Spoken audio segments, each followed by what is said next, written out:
Good morning, everyone. It's 9:15. We'll get started. Thank you so much for coming here today. We're so excited to have you here. Today, we're going to talk about a variety of topics related to adverse events all the way through M&M within the framework of a just culture. So these are our speakers. I'm going to be speaking first. I'll introduce myself in a second, and then we have Dr. Jason Cheng, we have Dr. Govind Rangras, and Dr. Stephen Rivoli.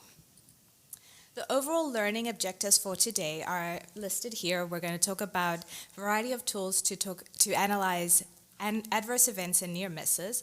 We're going to talk a little bit about other events that are not traditionally categorized as adverse events but are worth trending. And we're going to talk about morbidity and mortality conferences. So just to introduce myself, as I said, I'm Carolina Brook. I am Vice Chair of the Committee of Patient Safety and Education. I'm also Director of Quality and Safety at Boston Medical Center, and I'm a pediatric anesthesiologist. So today I'm going to be talking about thinking a little bit more broadly, what is the ultimate goal of patient safety? I'm going to introduce a new concept called unanticipated events. I'm going to share some strategies that we have used at my own institution to collect unanticipated events. We'll talk a little bit about transparency and culture and how that can increase reporting and how we can affect transparency and how that relates to safety culture. So just to take a couple of seconds looking at the historical perspective of safety. Back in the 1800s, obviously we had the first public demonstration of ether, but back in the 1950s, anesthetics killed more people in the US than polio. Compare that mortality rate to the 2010s. It is far, far reduced. And so there were many events in the interim that contributed to this. We had the development of the pulse ox, we had capnography, we had the introduction of the Closed Claims Project, the founding of the APSF. We had the Institute of Medicine, which was then renamed to the National Academy of Medicine, and the reports that came out of there saying how terrible medicine in the US was. And so the quality and safety focus has changed over time. It started off with mortality because obviously that was a very big deal back in the 1940s.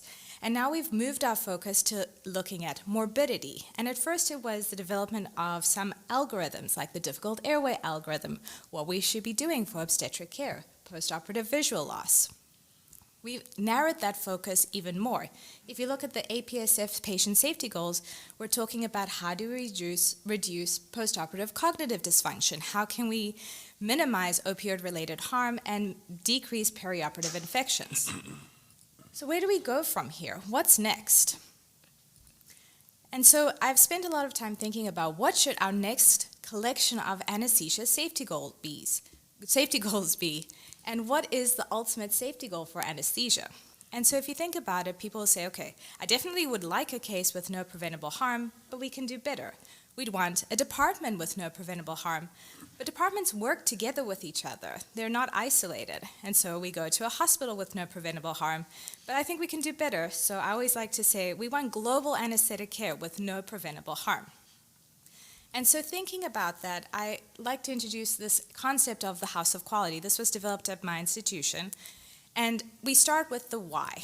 Our why is what our ultimate goal, and this comes from Simon Sinek, who's a businessman, and he talks about how organizations are very much focused around the ultimate goal, the why. And so our why is we want no preventable harm. But in this House of Quality, we need to start with a foundation, and that foundation is data collection. If you do not know what is going on, you cannot achieve your ultimate goal. And so we've developed a variety of quality-related activities in our department related to QA, QI, scholarly activity, and then some traditional clinical metrics like OPPE and FPPE. And then at the concept I'll introduce at the end, which is this idea of transparency, this door, this open door that you can walk in and walk out of, and I'll talk about that at the end. But first, I'd like to talk a little bit about data collection. So just to take a little bit of a step back, let's just define adverse events. I think most of us know, and we've seen different definitions of adverse events, but the U.S. Department of Health and Human Services, the Institute of Medicine, they have a variety of definitions, and in general, an adverse event has resulted in injury to the patient. Now, it's divided into preventable and non-preventableness, and that is shown here in this table. And usually there is an error related to that.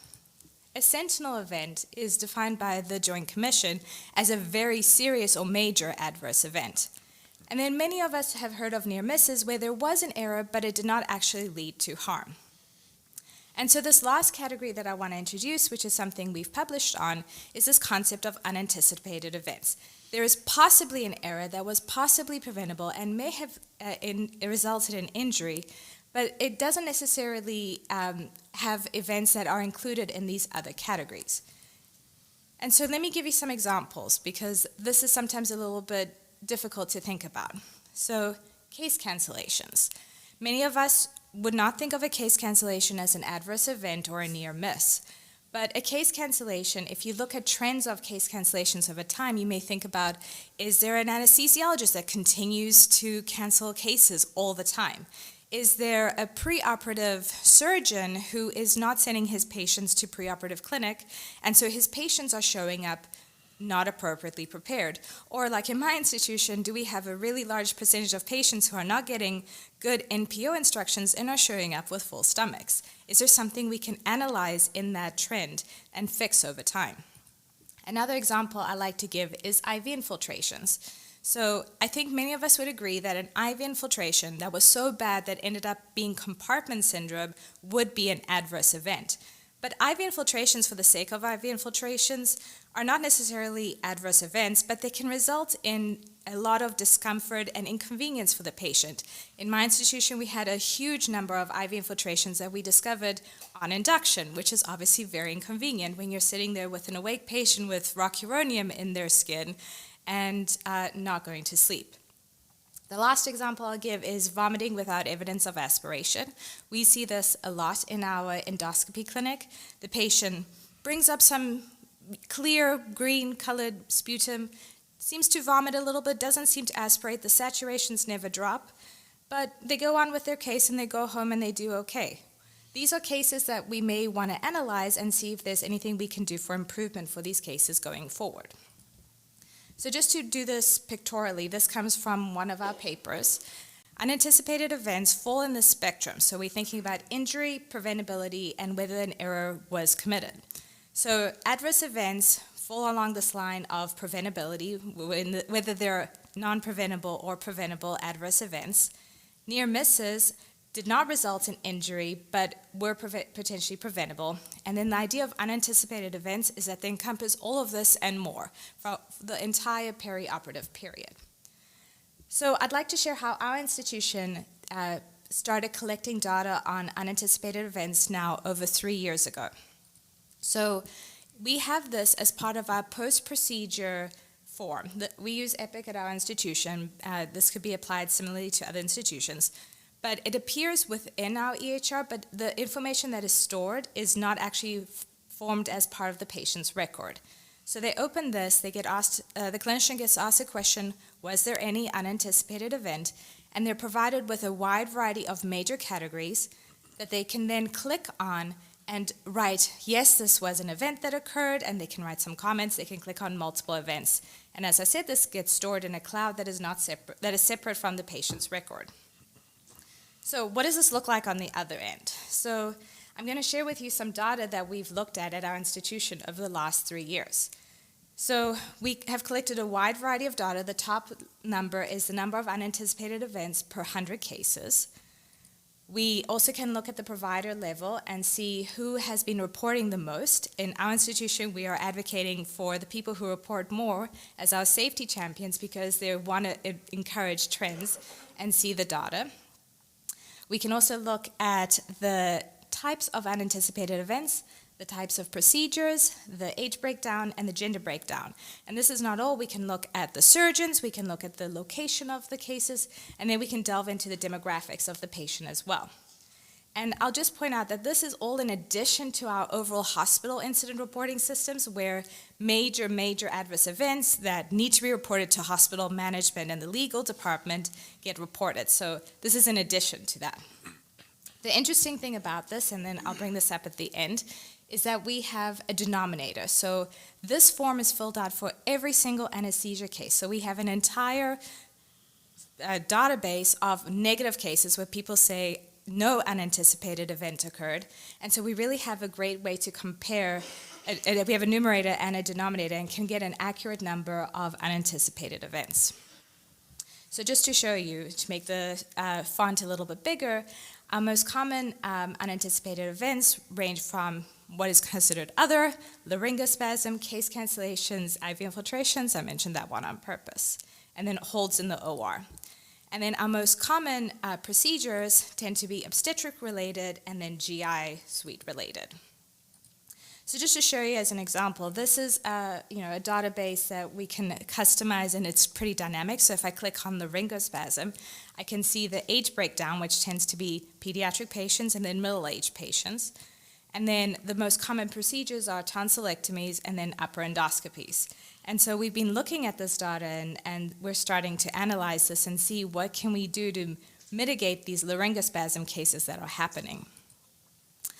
And then, for example, C-section, which is our primary procedure where these are occurring, we can see the breakdown. So we have a very high number of failed regional cases. We have a decent number of massive hemorrhages. And so we are starting to look into this and see what can we do to modify and potentially decrease these risks. Why are so many regional anesthetics failing? So I think when people see this and they think about the large number of data that we're collecting, people's head starts to explode. And I hope that this presentation will demonstrate that there is so much value in tracking unanticipated events, because the idea is that in the long term, we can identify trends and then find things that we can improve in our anesthesia care going forward. My hope is that this will become the next frontier in improving anesthetic care, so that we can find areas of care that you may not have realized were an issue, and then systematically improve anesthetic care preemptively. But when people think about how am I going to do this, I'm already overwhelmed with all of the adverse events that people are already reporting. The idea is that you investigate adverse events on a case-by-case basis, as we have always done, but then unanticipated events are more of a long-term trend analysis. As I said, this is data over 3 years. We're now trying to do a deep dive into all of this data. We look at it quarterly just to get a sense of what is going on and if there's any outliers. But overall, this is a long-term project. So the last thing I'll just talk about is how do we get people to report? And I think many of us are going to be talking about the concept of just culture. But there are all these related concepts. So just culture is a human-centered approach to accountability. People who do things to intentionally harm patients are very different from those clinicians who accidentally harm their patients or just didn't realize that they were making a human error. They need to be treated differently, and that's the concept of just culture. Psychological safety is this idea that we all feel comfortable speaking up, even if there are hierarchies that exist, and make sure that people are aware of the concerns that we have in a system. And then safety 2, safety 3 mindset is this idea that we're not just looking at negative events, but we're also looking at positive events. And what went well when things went well? What were the ingredients in that? And what is the interconnectedness of things that can allow things to go well? And all of this falls under the umbrella of safety culture. So the final thing I'll just go over is this concept of transparency, the revolving door that I mentioned at the beginning.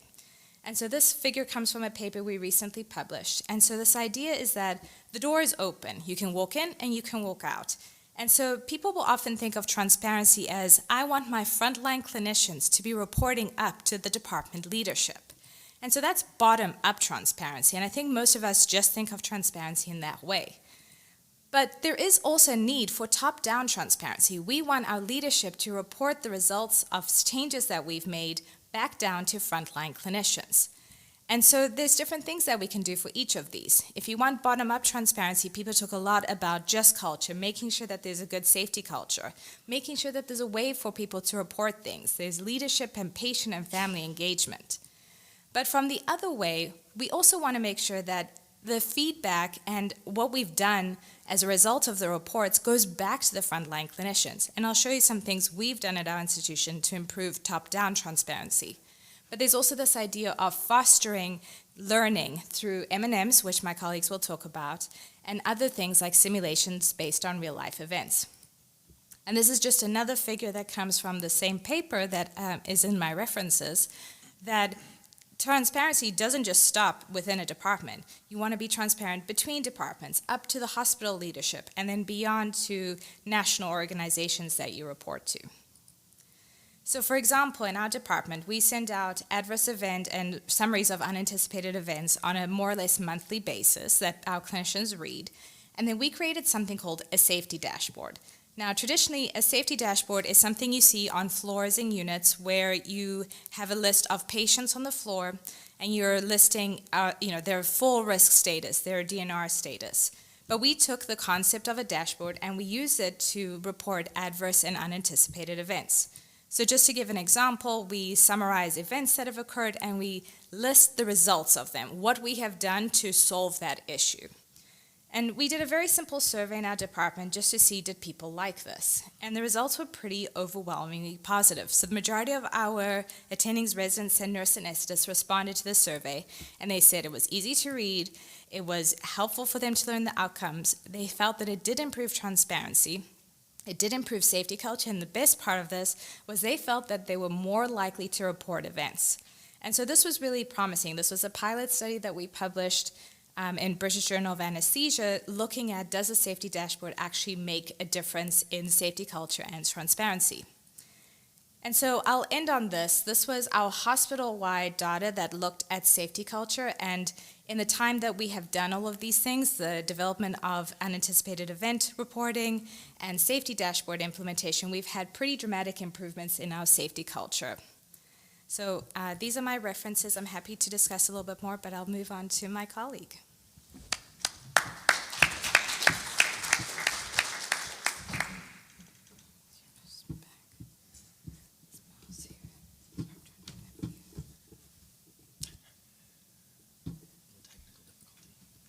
It's an uncooperative mouse. It is not very It's an cooperative. uncooperative mouse. Let me actually, if I might put some water. Yeah, please. Yeah.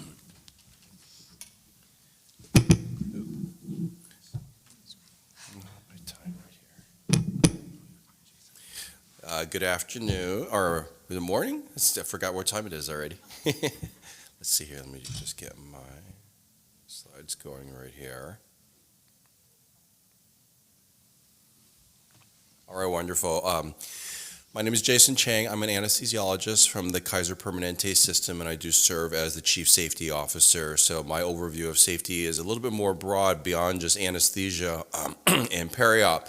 But that also kind of gives me a little bit of a way of kind of thinking about safety a little bit differently when you think about safety really from a larger ecosystem of how all of our systems are connected. So this is a little bit more of a broader based discussion, but also allows us to kind of zoom out a little bit in terms of thinking about the ecosystem of the work that we do and how the decisions, the outcomes, and potentially errors that occur can really exist and what a larger system can do to be able to kind of support that. So I have no disclosures. Just get these going here. Main thing is just to really understand a framework for how the reporting system exists when we're really talking about a learning system. And a learning system is so predicated, as you can see what Dr. Brooke really talked about, from a reporting system. How often have we heard the phrase, no news is good news? Anybody ever heard that before? And I would actually change that and say, actually, no news is no news. It's not good, it's not bad, it's just nothing that we're learning from. So I think that really is something that I really truly believe in. Really try to think about some solutions for improving reporting, and I think basic education and reframing how we think about the decisions we make. Dr. War's discussion earlier, the Severing House, I think really kind of frames this part of discussion. And I define opportunities, how to leverage the right people, and my esteemed colleagues, I think, will really get more into that as they talk about some of the aspects of their presentation. I think one of the things that, we really try to understand in terms of that, why is the no news is good news so baked and seated within our consciousness? It's something that Professor James Reason talks about, that healthcare training, particularly that of doctors, is predicated on a belief of trained perfection. It is part of our professional narrative that we get things right. And as a result of that, when we get things not right or there are errors, there really is this almost sense of cultural stigmatization. We almost feel marginalized. We're all perfections. That already in many ways sets us up for not wanting to say or really admit or acknowledge anything. And that systems one that Dr. War was really talking about earlier kind of basically blocks us from reporting and acknowledging anything. And there's a part of this cultural stigma that errors are basically equated to incompetence. So I think it's just, first of all, exploring why sometimes we don't want to report on an individual level is really important for us to be able to kind of admit that to ourselves. This is actually two concepts that I really think is very important. We may talk about top down, we may talk about bottom up. In the safety world, we really talk about what we call the sharp end, which is obviously the work that we do with our task, our processes, and the blunt end, which you think about, where our administrators, our leadership, our equipment, purchasers, buyers, all those elements of the larger ecosystem have a very, very profound impact on the everyday decisions and the everyday processes that we are involved in every single day. So really understanding the interrelatedness of the larger system with the work that we do is very critical when we think about, what thing that we did, it didn't go well, what things we did that did go well. It's so important to understand that relationship and why reporting what's happening that didn't go well is so important, but even kind of reporting when something almost didn't go well that somebody needs to know about to really kind of create that mindset. So this is really the idea that for each task that I do, that it involves the care team, there's a process that's defined, but there are all these upstream factors that weighed into it. So it's really not just all about us, but it's all about a larger system that we have to be able to share and learn from that information. This is another way of thinking about the work that we do individually and the interrelationship and the connectedness of all those processes together. This is from Systems Engineering Initiative for Patient Safety. It's known as a SEEPS framework. For anybody who is a human factors engineer, you know this very, very well. Well, we obviously want the best possible outcomes. And when we talk about safety or we talk about errors, that's obviously on the right side.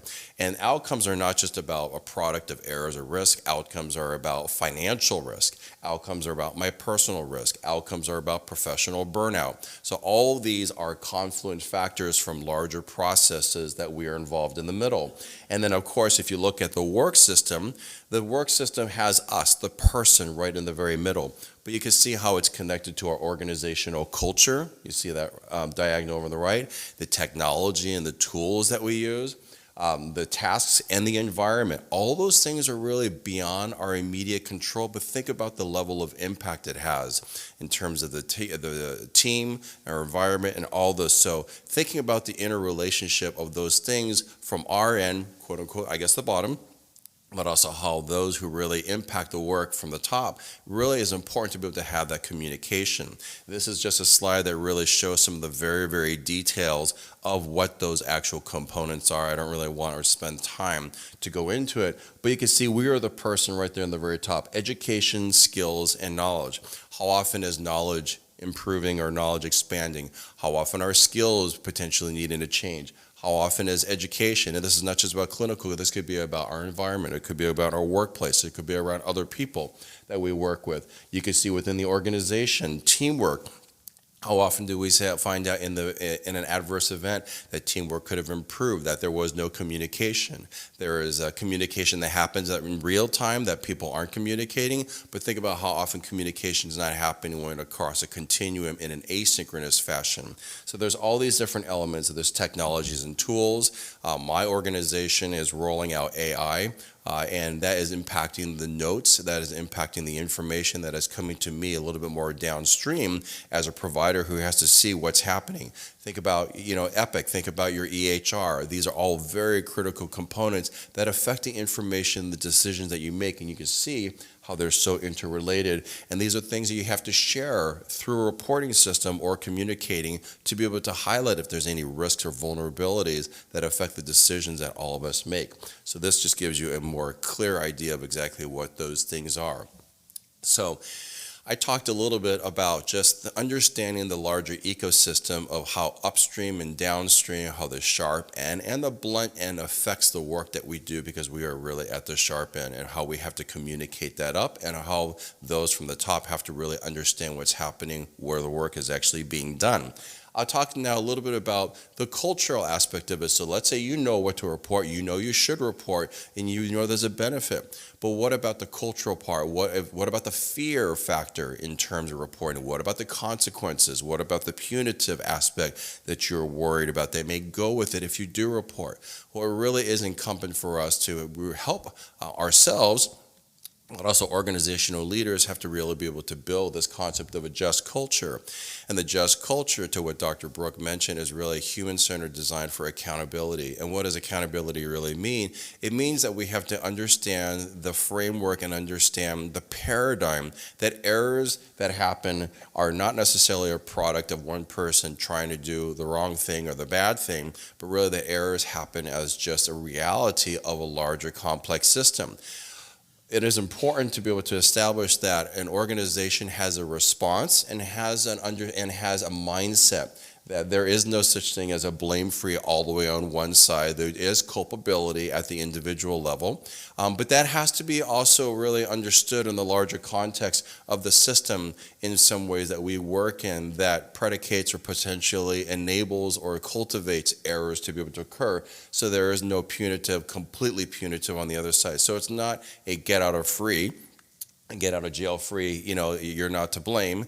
There is accountability, but that has to be balanced properly. We sometimes say for one finger that is pointing forward, we have to also look at the four fingers that are pointing straight back at us. Well, I guess my thumb is pointing up, so three fingers pointing straight back at us. But understanding that balance and understanding how to be able to navigate that middle area is ultimately really what a just culture is about. And you do have to have systems to be able to help protect and be able to maintain that, and feedback systems. I talk a little bit about psychological safety. Psychological safety really is ultimately about kind of creating and cultivating that environment for people to speak up in a way in which they are not going to be punished or penalized. And your leaders really do have to be able to model that.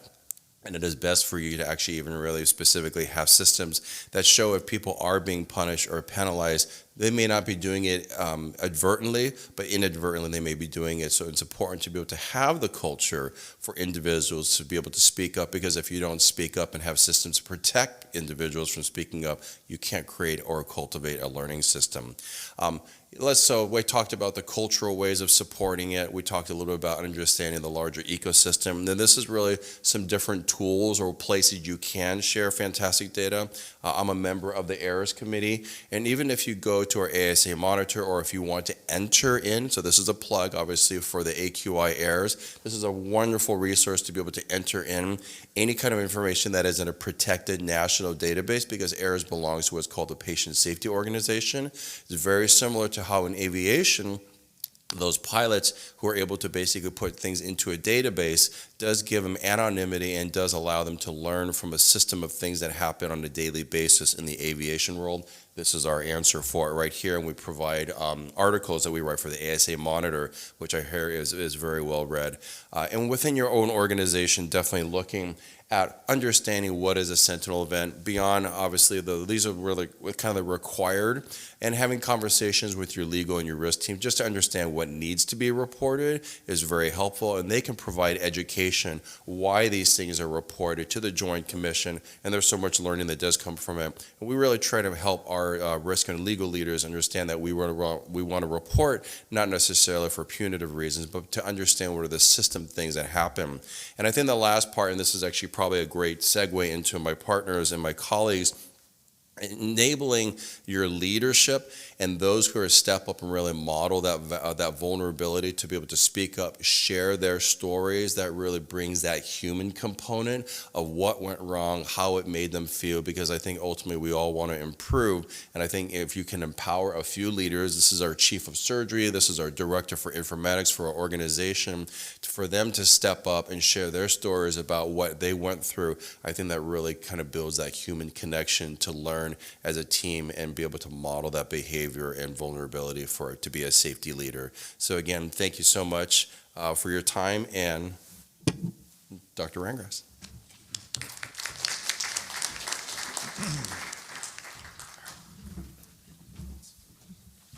Thanks, Dr. Cheng. Yeah, that last slide that you showed, we have something similar at our institution where we have Schwartz rounds, where leaders get up and actually talk about some of the really serious events that really emotionally impacted them, and have found that it's really provided a lot of benefits. I'll be talking to you about hospital-wide M&Ms and collaborative case reviews. And really the goal of my presentation is to try to get everybody to take something away from this, maybe have something you can bring back to your home institutions and incorporate in the framework of your adverse event analyses. So here are objectives. And we'll start off by clarifying what a hospital-wide M&M kind of looks like and what collaborative case reviews look like, how it differs from peer review and quality committee work. And we'll talk a little bit about how case reviews can strengthen these conferences. And we'll finally focus on how this framework promotes transparency, engagement, and organizational learning. This was a case that happened. I thought, there's some, I was just going to use this as a springboard, but this was an elderly lady who came in for a radical cystectomy. And she had pre-op labs drawn in the preoperative assessment clinic that were normal. She subsequently had chemotherapy. She came in on the day of surgery, had some additional labs drawn that morning. Actually, as we'll find out, thankfully declined a thoracic epidural, was taken to surgery. And during the operation, surgeons started to complain that this patient was very, very oozy. So the lab actually, in the middle of all this, called the anesthesia team in the operating room to let them know that the hemoglobin had returned at 5.5, and subsequently the anesthesiologist, ended up looking up the full CBC about an hour later, only to discover that the platelet count was 8, resulting in a case abort. So when things went wrong, the discussion that followed sounded a lot like this. Hematology blamed surgery for poor timing after chemo. Surgery blamed anesthesia for almost performing an epidural and taking the patient to surgery. Anesthesia pointed to the lab and scheduling process and the people who ordered the labs. And technically everyone was right, but collectively everyone was ineffective. And these kind of siloed defensive M&M conversations that happened in each of these departments really focused on who missed what instead of how the system allowed it to happen. And when each specialty retreated to its own corner, we lost the opportunity to learn, to fix process gaps, and ultimately to prevent harm. So we've all seen over the years, traditional M&M conferences are usually specialty specific, and while they allow detailed case analysis, they're, again, very siloed and have limited interdisciplinary perspective. And they may inadvertently emphasize individual performance over systems issues and feel, sometimes punitive, and even can trigger a second victim effect where the individuals involved in the care of the patient, internalize blame and shame and guilt, and that can even spill over and affect their subsequent patient care, which is a phenomenon described as a third victim effect. And these limitations, they impair your traditional morbidity, mortality conference's ability to drive hospital change. So, when we talk about hospital-wide M&M type of structures, they often fall into a few familiar and maybe even a little bit humorous categories. So here, one I call the pass-go model, where you shotgun an email through the safety office to another department and just hope someone kind of follows up and replies to you by the next quarter or month. Then there's the exchange program, where we have departments that kind of politely invite each other to each other's conferences. And this is really nice, but it's also not really, it's hard to sustain in practice because we're often all having our conferences at the same time. And finally, the last one I call the Wolfpack Special. And as a disclaimer, I am a peer reviewer, and I do sit on the peer review team for a hospital.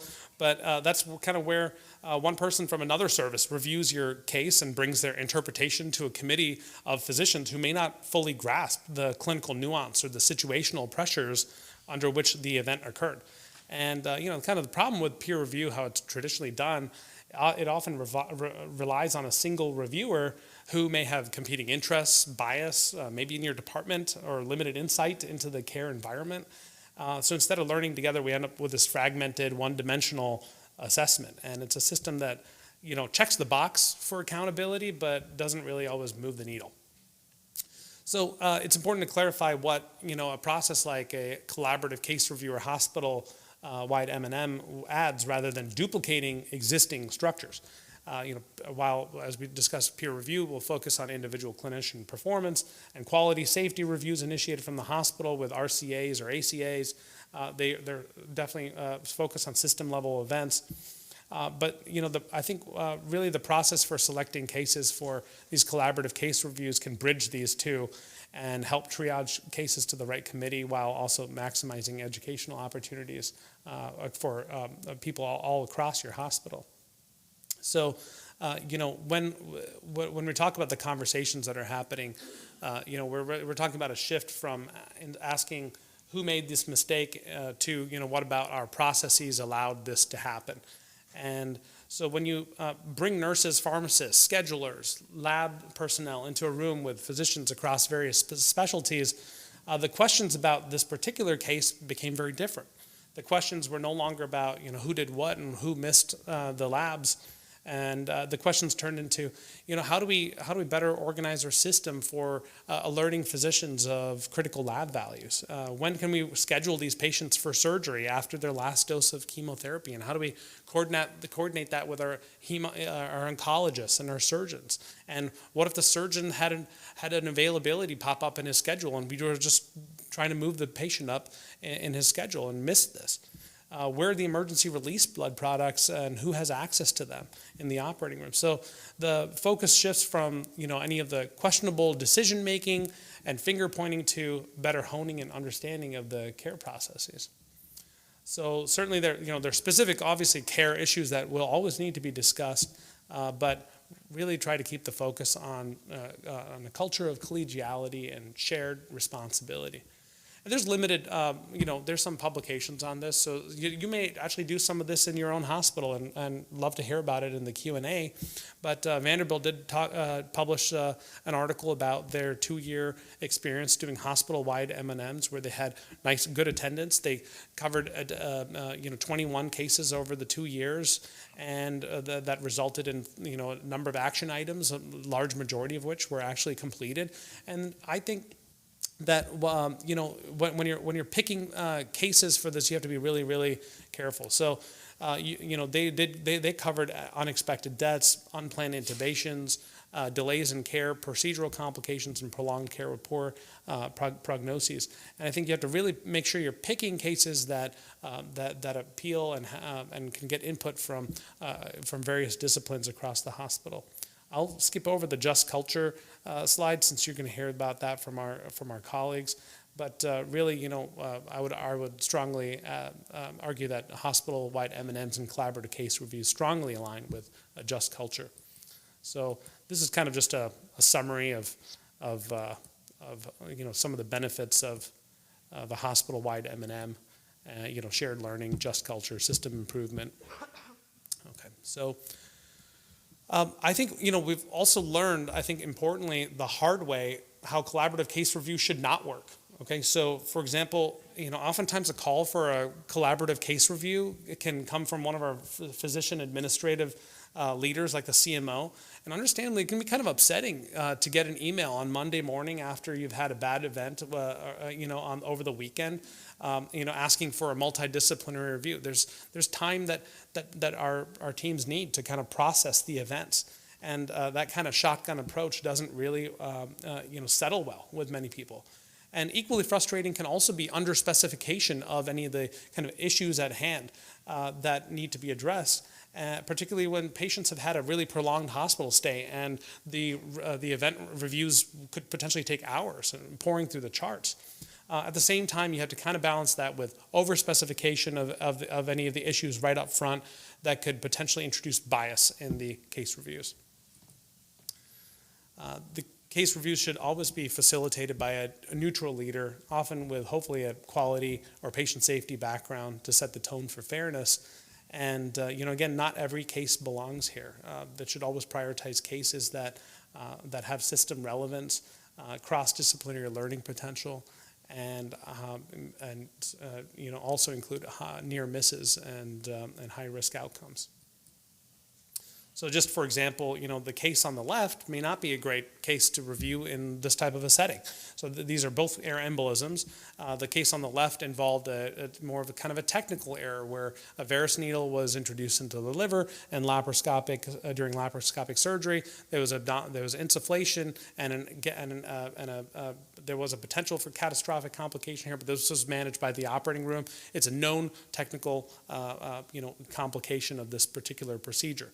Whereas the example on the right, which involved a fatal air entrainment during a Watchman procedure for a patient undergoing this procedure with spontaneous ventilation, there were many issues that came out of this event that included recognizing there's an FDA alert out for this particular device that actually discusses anesthetic technique. And so addressing this involves a systematic change in how we schedule patients, take care of them in the operating rooms, and their overall perioperative care plans. So, and that would involve not just cardiology and anesthesiology teams, but hospital regulatory teams and even the companies making the device. To implement any of these processes, you have to have leadership buy-in and understand that the purpose and scope of this certainly helps. You have to prioritize preserving confidentiality, and often these are done under peer review protections. And this is kind of an example workflow. I'm coming to the end of the talk, but this is kind of how we do things at St. Louis University. When there's an event, it's screened by our quality or peer review team. Then it's kind of triage. If it's systemic, then it can be selected for a collaborative case review or hospital-wide M&M. And then the multidisciplinary team discusses it, generates action items, and ensures a follow-up. So to summarize, really the goal here is transparency and collaboration, and really alignment with just culture, what my colleagues have talked about. And this framework really allows us to differentiate between systemic and individual issues. So, thank you very much.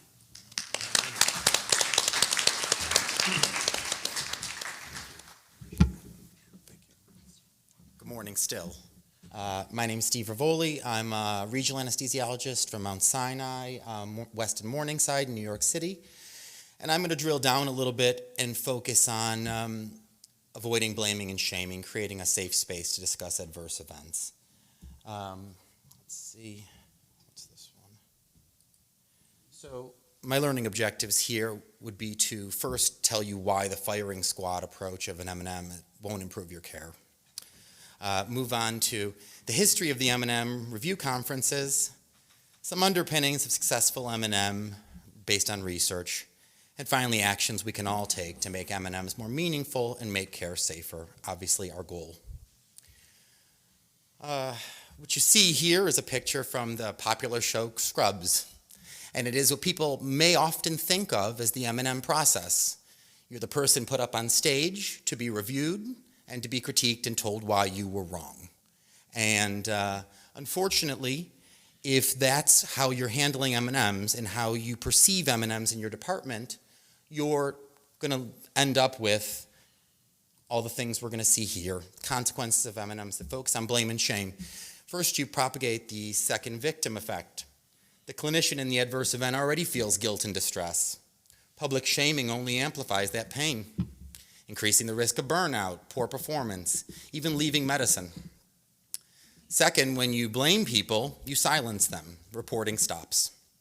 Many adverse events, like laryngospasm, dural puncture, infiltration, stuff that Carolina already mentioned, rely on self-reporting. But if clinicians watch colleagues suffer humiliation, they think twice about speaking up. I think we've all seen this and can understand it. Third, incomplete analysis. When we fixate on a single person's error, we miss the broader picture, something else my colleagues have talked about.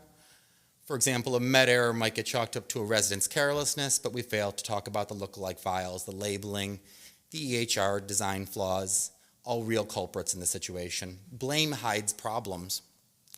The bottom line is blame narrows the focus, silences the group, and harms our colleagues. So what do we do? Well, I want to bring us back to sort of the cultural imperative here, which is the culture of safety, and tell you that our history, our specialty, was one of the first to formalize the M&M review. In 1935, the Philadelphia Anesthesia Mortality Committee began systematically reviewing cases in an interdisciplinary way. Beecher and Todd reported on this in 1954 in their seminal paper on M&Ms, and they showed anesthesia-related mortality was shockingly high, and this is mainly, or one of the main things that started spurring the safety movement in our field. But here's the problem. M&M conferences often become harrowing experiences, as we've talked about, dreaded, not because of learning, but because of public shaming that could occur. When blame dominates, clinicians go silent. Our goal today is to make a case that psychological safety is not an option. And I'm going to give you some action items that I think are going to help you get there. But again, because this is all founded on the just culture, I want to keep you on the theoretical foundation. So how do we move past blame? Well, the concept of the just culture gives us that framework. Lucian Leape in '94 wrote, "The single greatest impediment to error prevention is that we punish people for making mistakes. We are humans, we are not automatons. I wish we were." In just culture, we draw a distinction between human error, at-risk behavior, reckless behavior. Only reckless behavior deserves punishment. Everything else should prompt systemic fixes, not finger pointing. I'll remind you that Reason's Swiss cheese model helps us visualize harm. Harm occurs when the holes in our defenses line up. Poor equipment design, inadequate staffing, confusing protocols. Rarely is one person at fault. And finally, human factors research, something I already mentioned also, tells us that rather than expecting perfection from humans, we should design systems that make it hard to fail. For example, color-coding vials, avoiding medication swaps, forcing functions, things we're aware of in the quality literature. So where do we start? The first action step is to give M&Ms a clear structure. Case selection matters, as we just talked about. We should choose cases with recurring system relevance or high educational value, not just dramatic ones. Near misses are particularly valuable because they show us where the system almost failed. To reduce bias, the case should be prepared by someone not directly involved. This creates a sense of neutrality and allows facts to be laid out objectively. Finally, format matters too. Free-form discussion can devolve very quickly. The format should be incredibly structured, allow time for case presentation, systemic analysis, and actionable takeaways. This should improve collegiality and actual learning. The second action here is moderation and confidentiality. A successful M&M needs a skilled moderator. Their role isn't to be the most senior expert, but rather to steer the discussion, prevent finger pointing, and to keep the focus constructive. Good moderators ensure everyone gets a voice. In an interdisciplinary world, that includes your pharmacist, your trainees, your nurses, your scheduler. These people could all be included depending on your case and should be included. Let's not forget confidentiality. M&Ms are legally protected as peer review activities in many jurisdictions, but only if we enforce the rules: no patient identifiers, no external discussion, and no circulating notes. Remind your audience what's said in M&M stays in M&M. Without that insurance, people may not share openly. Our third action is from discussion to action. And what this means is what comes out of this meeting has to matter. The value of the M&M is not the conversation itself, but the changes that follow. Each session should end with clear action items, not vague resolutions. SMART goals, remembering specific, measurable, achievable, realistic, timely. Each action needs an owner, a timeline, a follow-up at the next meeting. If we don't do this, the same issues will surface over and over. And I'll refer back to Dr. Brooks' first part of the talk, where she showed you a dashboard that did exactly this. And remember, system fixes, not individual fixes. It's not about retraining a clinician to be more careful. It's about redesigning processes so that the error is far less likely to happen again. And finally, for the fourth action, we acknowledge the human impact. When something goes wrong, the patient's the first victim, but the clinician involved often becomes the second victim. Albert Wu's 2000 BMJ paper coined the term. Susan Scott research shown the toll. Guilt, anxiety, loss of confidence, even PTSD-like symptoms. Many clinicians suffer in silence because of stigma. We are people, and I try to always remember that. None of us are trying to do a bad job. Now imagine compounding that with punitive M&Ms, Instead of healing, we re-traumatize. But when M&Ms are conducted in a supportive way, a blame-free way, they can actually help clinicians process the event. Even better, there's structured peer support programs like Scott's 4U team, which provide confidential clinician-to-clinician support. Schwartz rounds are another thing people often do. These can all be very helpful at dealing with the second victim piece. To summarize, though, and what I really want to leave you with, M&Ms must be a safe place for communicating and learning. Focus on structure. Be very explicit about it. Follow your structure. Don't devolve into blame and shame. Have an impartial moderator who promotes dialogue, avoids blame. Enforce that confidentiality. Allow different perspectives to be voiced. Interdisciplinary is very important. Make actionable recommendations. Change, report back. And finally, support your caregiver. This person continues to provide care every day. And I think I want to leave you with that thought. You know, when the expectation is medicine is perfect every time, that almost expects that we are all robots. We are not.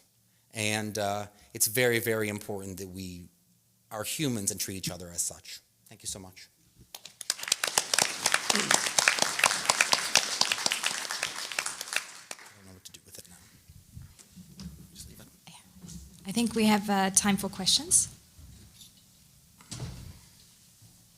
Good morning. My question is, how do you get buy-in to do institution-wide M&M? Because one of the things, challenges I've encountered is departments are fine within themselves discussing these things, but then when it comes to saying, hey, well, this is a great case, this touched so many areas, let's take this hospital-wide, and then it very quickly at department chairs and chiefs saying, we want to wait until the standard of care review or risk management review is complete before we do this. So we lose, and I work for the federal government, so we lose 6 months to a year while this review occurs, and then we do them, and then we've lost that entire year where the event is still fresh in everyone's mind, and opportunities to make change are kind of lost. It's a tricky balance because you want to be able to discuss something, and act on it, and yet, you want the full review to be complete. You want to be able to iron out the events before you bring it to the hospital M&M so that you can get everybody's ideas. But if there are big holes in your investigation, then you're also you don't want those getting unearthed at a hospital-wide M&M. So you do need it to be complete. You need it to be leadership driven. Our president of our hospital and our CMO are very, very supportive of it.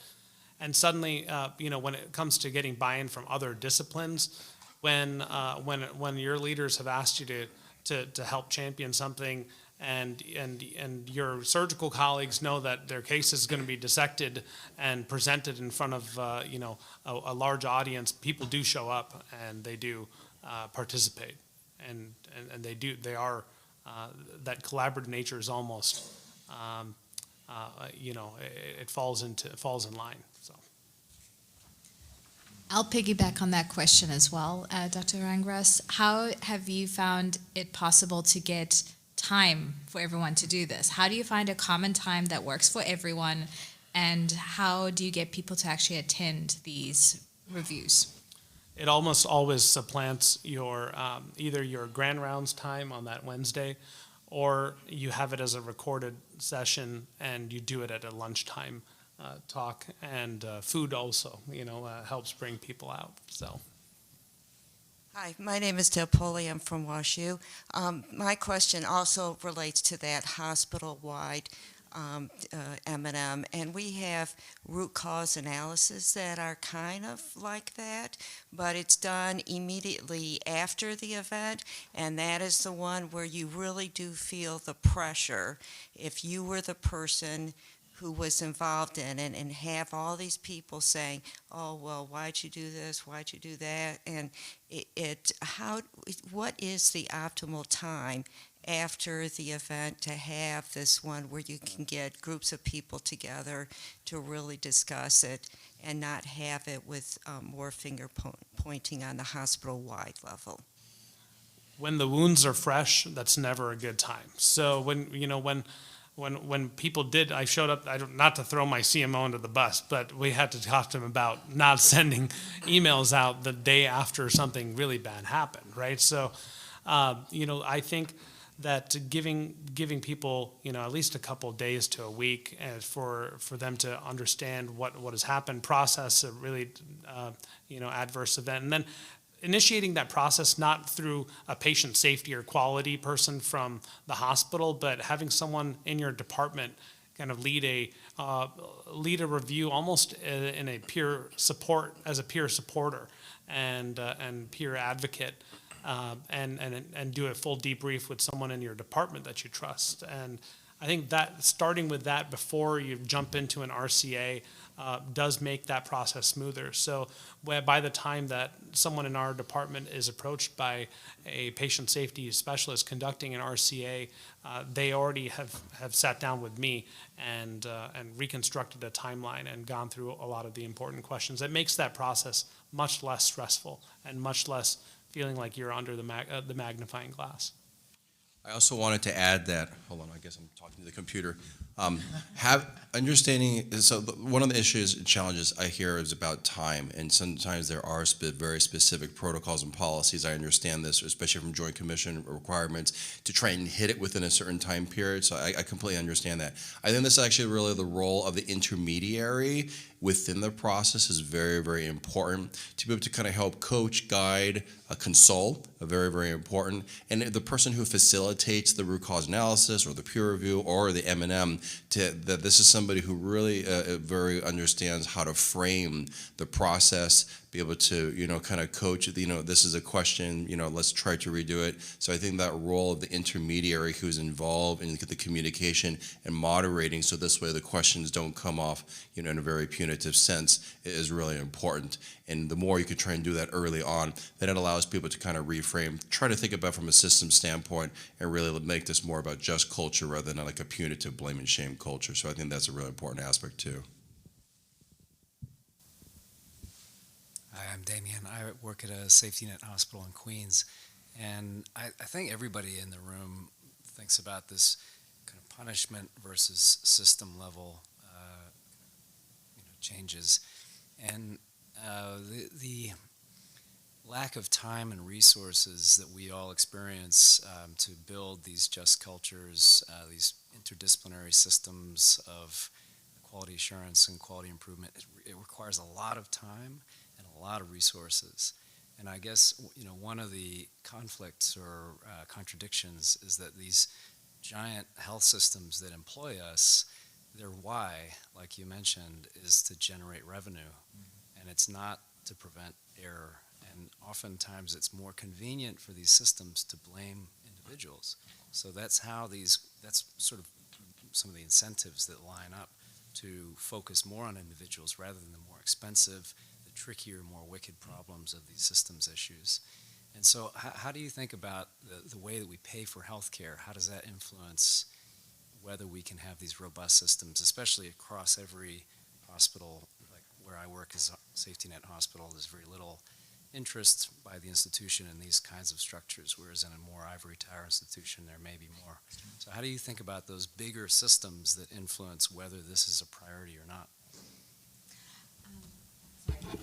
Behind the computer. I'll start by answering. So I can relate a lot. I work at Boston Medical Center in a safety net hospital as well. I'll argue that while this has taken our department a lot of time, it actually has not taken a lot of resources to get the culture. When I first started, we actually had just transitioned from being a private practice anesthesia group to being part of the hospital center. And there was a lot of blame and shaming, there was a lot of finger pointing. And over the last 5 years, through just repeated efforts, so taking away the stigma from the word adverse event, using the concept of unanticipated events, encouraging people to report all the time, how we renamed our M&Ms. We don't call them M&Ms, we call them QA/QI conferences. Some of these are soft interventions that we've done that have actually made a big impact on how people see our quality and safety department, and then just continued systematic, being consistent, is what I'm trying to say. Consistently showing people that you report things, you're not going to be punished. You're going to be, if anything, lauded and thought of as our safety champion because you've actually brought up issues that then have led to tangible changes, which have then shown you what those changes are. And so there's this continued feedback loop. And so that has made a really positive difference in our department without really much financial investment. The other thing that I'll mention is that I'm very much interested in this concept of what KPIs can we introduce. And so some of the work that has come out of my unanticipated event dashboard, for instance, the IV infiltration, you can actually correlate that to a financial difference. So for instance, if it takes another 15 minutes to then replace that IV in the OR, you can figure out like how much that amount of time costs. And then if you extrapolate to how many IV infiltrations have happened and then the reduction in IV infiltrations when you do a quality improvement intervention, you can actually bring that back to leadership and say, hey, this dashboard is actually making a difference and that is leading to financial changes. So small things like that over time do make a difference, and this does draw the attention of your C-suite. And I think Dr. Cheng has some. I was just going to say, I think one of the things that they've borne out in the literature, if you look at like communication resolution programs such as Candor, so there's a lot of literature, out there, is by investing in creating a more blame-free culture, it actually has a very clear ROI. If you're looking at reputation, if you're looking at the number of errors, and if you're looking at malpractice and legal insurance costs, there's a lot of stuff you can look out there that really does actually provide kind of the value proposition, of investing in things like this. All right, Joe Cross from St. Louis. First of all, thank you all for your efforts in trying to address these things. From just kind of a historical perspective, over the last 30 years that I've been in practice, there seems to be a greater emphasis on placing all of the problems on anesthesiologist's doorstep. We have problems getting patients ready for the OR. Well, we'll create a pre-op anesthesia process, and now anesthesia is totally responsible for whether this patient is worked up for the OR or not. I remember when surgeons used to be responsible for what antibiotics their patients got. Now it's, oh no, surgeons are irresponsible in ordering the right antibiotics or giving the right antibiotics, so now it's all on anesthesia's doorstep on whether the right antibiotics are given at the right time or not. Are patients late to the OR? Yeah. Nurses have learned to protect themselves. There's more nurses than anesthesiologists present, so they point their fingers at anesthesia. Surgeons, of course, roll in 2 minutes before the OR and are talking to the patient, but they get out at 7:29, and then you're left with 1 minute to pre-op the patient before you go to the OR, and they point the fingers at the last person to touch the patient, who's the anesthesiologist. So. And even though I think the processes are sound for having this interdisciplinary, large overview, when big institutions have these review kind of committees, whatever they're called, the institutions want to protect themselves, their lawyers want to protect themselves, and they often point their fingers at the pointy end of the stick, and we're at the pointy end of the stick. Yeah. We'll just briefly answer that because we're out of time. We agree. and I just want to say that all of your questions, in my experience, as 20 years I've done quality, find champions that agree with you, local people, build relationships, and start slow. All of this is a flywheel that moves faster over time. Thank you. Thank you. Thank you.